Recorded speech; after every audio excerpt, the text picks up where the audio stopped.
Halo, ketemu lagi dengan aku di sini, Truly Oktopurba. Bertemu kembali kita di channel yang akan mengajak teman-teman semuanya suka dan cinta akan menulis.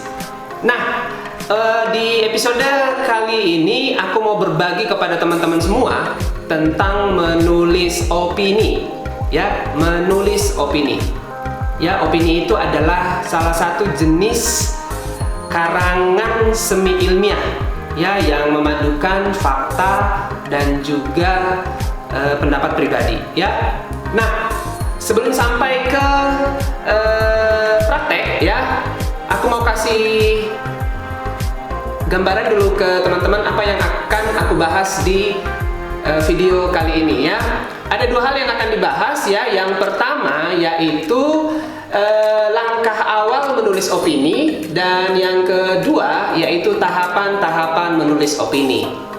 Nah, apa yang dimaksud dengan opini ya? Opini itu menurut Kamus Besar Bahasa Indonesia yaitu pandangan seseorang terhadap suatu masalah ya. Itu pengertian yang pertama ya menurut KBBI, pandangan seseorang tentang suatu masalah. Kemudian juga pengertian lainnya adalah pendapat, dan yang ketiga adalah pedomannya. Itu pengertian-pengertian dari opini ya. Kemudian pengertian lainnya adalah sebuah karangan yang menekankan pada pendapat pribadi atau individual penulis, menyangkut argumen logis dan pemikiran kritis terhadap suatu masalah yang aktual yang terjadi di sekitar kita. Nah, aku mau kasih contoh dulu seperti apa sih bentuk dari sebuah opini ya. Nah, ini adalah opini yang pernah aku tulis ya. Oke ya. Nah, opini di dalam media cetak ya, di dalam media cetak opini itu biasanya diletakkan pada halaman khusus ya, tetapi di dalamnya dia di antara tajuk rencana ya, di antara tajuk rencana dan surat pembaca. Biasanya sih ada surat pembaca di sini, tapi di sini tidak ada surat pembaca ya. Opini, ini opini yang pernah aku tulis di Harian Analisa Medan, judulnya Pekerjaan Sia-sia Menonton Sepak Bola Indonesia, ditulis oleh Truly Oktopurba ya. Ini dia. Oke, jadi dia ditempatkan di antara tajuk rencana ya. Ada satu lagi. Nah, ini dia opini yang kedua, DPR dan produk legislasi ya. DPR dan produk legislasi, ada itu Truly Oktopurba. Oke, dia tidak ada surat pembaca ya. Oke, nah itu. Jadi di dalam media cetak ya, di dalam media cetak itu opini itu diletakkan di halaman khusus bersamaan dengan tajuk rencana ataupun surat pembaca. Ini dia ya. Oke, baik, sekarang kita lanjut kembali ya. Lanjut kembali, kira-kira bagaimana langkah-langkah. Yang pertama ya, kita masuk ke langkah-langkah menulis opini ya. Langkah-langkah menulis opini. Oke, baik, yang pertama. Nah, yang pertama adalah pilih topik yang teman-teman kuasai. Jadi misalnya maksudnya seperti ini ya. Kalau teman-teman seorang ahli ekonomi atau misalnya mahasiswa ekonomi S1, S2, ada baiknya teman-teman dapat menulis tulisan-tulisan ataupun masalah-masalah yang berkaitan dengan ekonomi. Dengan menulis sesuatu topik yang memang berlatar belakang kepada pendidikan teman-teman, itu nilai akurasi ataupun nilai valid ya, nilai valid dari opini itu akan semakin terlihat gitu ya, karena memang bersinggungan dengan latar belakang dari teman-teman ya.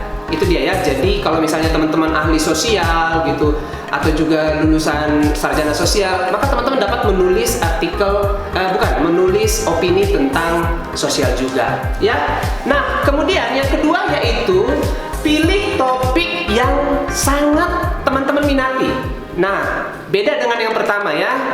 Kalau yang pertama, yang teman-teman kuasai. Yang kedua ini, yang teman-teman minati. Maksudnya apa? Maksudnya gini, teman-teman tidak harus seorang yang ahli ekonomi untuk menulis tentang ekonomi. Tidak. Kalau teman-teman seorang ahli sosial, tetapi teman-teman ternyata suka menulis tentang lingkungan, ya enggak apa-apa, tulis saja. Karena memang itu topik yang teman-teman sangat minati. Itu bedanya. Ya. Oke, yang ketiga. Yang ketiga yaitu buatlah clipping. Apa artinya ini clipping data? Ya, clipping data ini artinya kumpulkanlah data baik berupa angka ataupun pernyataan dari berbagai sumber. Misalnya dari koran, dari majalah, dari Google, ya, dari internet ya, seperti itu ya. Kumpulkan data-data yang mendukung opini yang akan teman-teman tulis. Itu akan menguatkan tulisan teman-teman menjadi semakin bernas dan semakin diyakinilah kebenarannya, gitu maksudnya ya. Jadi buatlah clipping data, itu yang ketiga. Lalu yang keempat adalah buat perencanaan. Apa yang dimaksud dengan buat perencanaan ini? Teman-teman dapat menangkap momen-momen hari besar ataupun hari libur ya yang ada di Indonesia dan di internasional. Misalnya tanggal 22 Desember nih akan berlangsung Hari Ibu gitu ya. Nah, teman-teman seminggu sebelumnya bisa menulis opini yang berkaitan dengan Hari Ibu. Atau setiap tanggal 2 Mei kita akan memperingati Hari Pendidikan Nasional. Nah, misalnya seminggu sebelumnya teman-teman bisa mengirimkan artikel atau opini ya yang berkaitan dengan pendidikan nasional. Nah, banyak topik-topik tentang pendidikan. Misalnya kuliah online yang saat ini sedang marak berlangsung, atau kemudian tentang ujian nasional yang ditiadakan dan diganti dengan konsep yang lain seperti itu. Nah, itu dulu langkah-langkah menulis opini ya, langkah-langkah menulis opini, langkah awal maksudnya. Nah, sekarang kita masuk ke bagian kedua ya, praktek menulis opini atau tahapan-tahapannya ya. Oke, baik, sekarang kita lanjut ke bagian selanjutnya, yaitu tahapan-tahapan menulis opini ya. Nah, di tahapan menulis opini ini terbagi dalam 3 tahapan sederhana. Yang pertama yaitu tahapan pembukaan. Di tahapan pembukaan ini ada 2 hal yang harus teman-teman kuasai ya. Yang pertama yaitu maksudnya apa yang akan diisi di tahap pembukaan ini. Yang pertama yaitu topik harus menarik perhatian pembaca. Ya, topik harus menarik perhatian pembaca. Apa maksudnya di sini? Maksudnya di sini adalah kemukakanlah hal-hal yang menarik dari topik yang akan teman-teman tulis. Nah, misalnya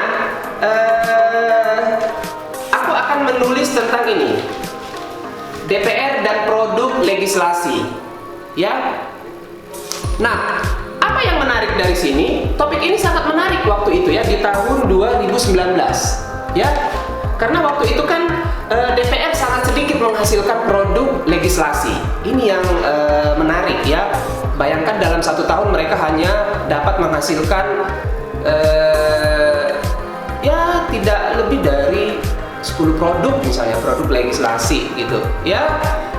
Padahal mereka sudah akan berakhir itu ya, periode 2014 sampai 2019 ya, mereka ditarget sekian gitu, tetapi yang tercapai hanya sekian gitu ya, jadi sangat sedikit. Nah, kemudian di bagian tahap pembukaan ini teman-teman juga harus menjelaskan apa yang menjadi objek dari permasalahan tadi ya, objek dari permasalahan atau kajian kita tadi. Jadi misalnya dia di sini misalnya jelaskanlah pada tahapan ini yaitu apa data-data yang menguatkan objek kajian kita ini ya, apa data-data yang menguatkan. Misalnya harusnya DPR dibebani target 30 produk legislasi, tetapi kemudian yang tercapai hanya 15. Nah, jelaskan yang 15 itu apa saja gitu ya, apa saja yang 15 itu produk legislasinya gitu ya, misalnya undang-undang sekian, undang-undang ini gitu. Nah, itu dijelaskan. Kemudian minimal ya ada unsur kapan, di mana, dan siapa. Misalnya kapan-kapan saja itu disahkan, misalnya undang-undang itu. Kemudian di mana disahkan gitu ya. Ya tentu saja di gedung DPR. Kemudian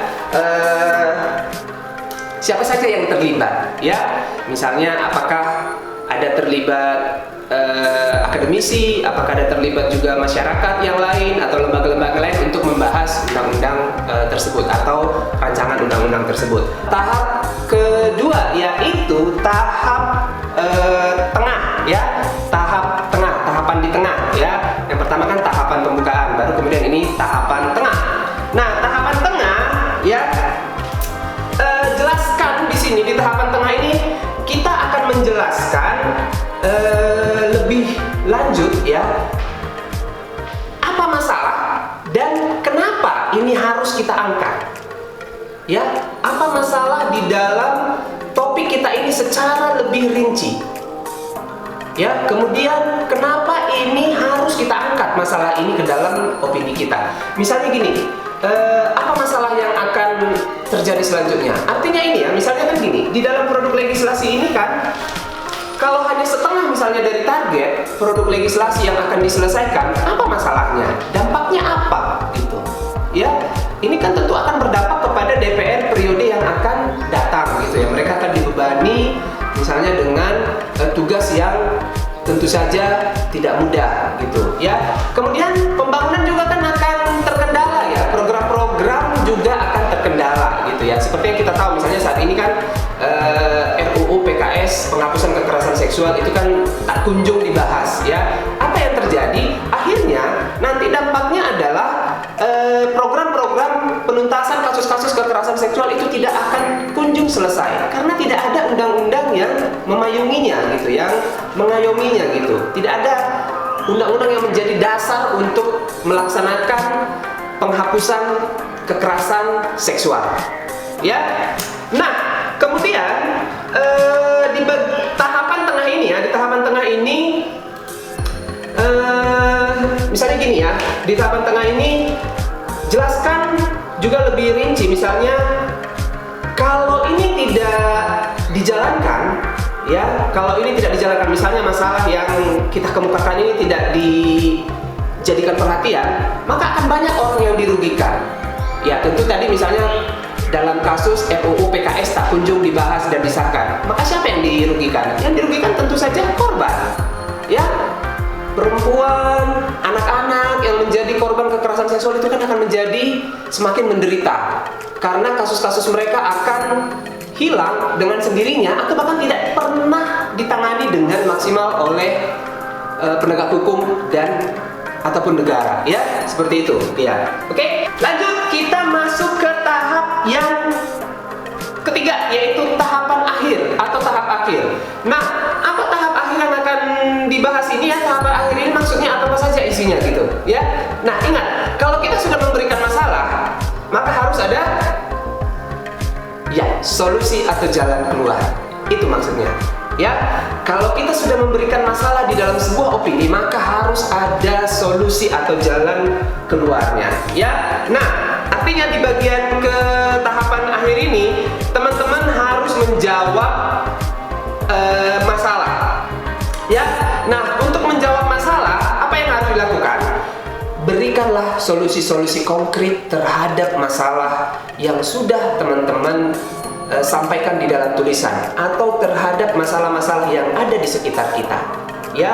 Misalnya ketika akan menulis tentang produk legislasi ini ya, misalnya gini,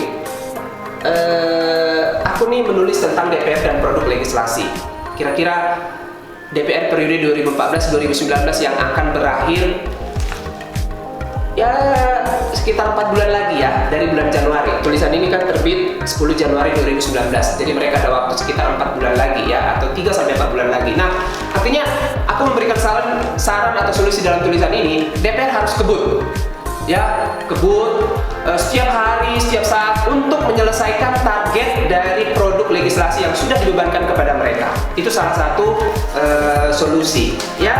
Nah, solusi ini harus jelas ya, Kalau ditujukan ke instansi, sebutkan instansinya apa. Misalnya DPR. Kalau mau ditujukan kepada pemerintah, sebutkan dengan jelas misalnya kementerian mana. Atau kalau memang ditujukan kepada individu, sebutkan siapa individunya gitu. Ya, atau misalnya kita sendiri sebagai masyarakat atau rakyat juga harus ikut berpartisipasi sebagai pemberi solusi atau pengambil solusi. Sebutkan apa solusi-solusi yang harus dikerjakan oleh instansi maupun organisasi dan individu ini. Ya, pertegas lagi, ketika solusi Anda, ya, ketika solusi kita dilakukan, apa keuntungannya? Itu dia, ya. Oke, itu 3 tahapan dalam menulis opini: tahapan pembukaan, tahapan tengah, dan tahapan akhir. Oke, tentu tidak langsung mudah ya, memang untuk langsung mengaplikasikannya. Tetapi paling tidak video ini bisa menjadi pengantar bagi teman-teman untuk mencoba untuk menulis sebuah opini, ya. Oke, silakan sudah boleh ditulis mulai dari saat ini juga opininya. Tulis dengan baik, kemudian boleh kirim nanti ke media, ya, tentu dengan persyaratan-persyaratan yang sudah disampaikan oleh redaksi yang bersangkutan, ya. Nah, untuk terbitnya opini dari teman-teman tentunya tidak mudah ya. Tetapi ada beberapa tips dan trik yang teman-teman dapat ikuti bagaimana biar opini dari teman-teman dimuat di media. Apalagi itu caranya, apa itu tips dan triknya? Ikuti di video berikutnya nanti, ya. Baik, itu dulu teman-teman video aku kali ini tentang menulis opini. Selamat menulis, selamat mencoba, sukses terus, dan ayo berikan solusi-solusi yang terbaik untuk segala permasalahan yang ada di sekitar kita melalui tulisan ataupun opini. Sampai jumpa.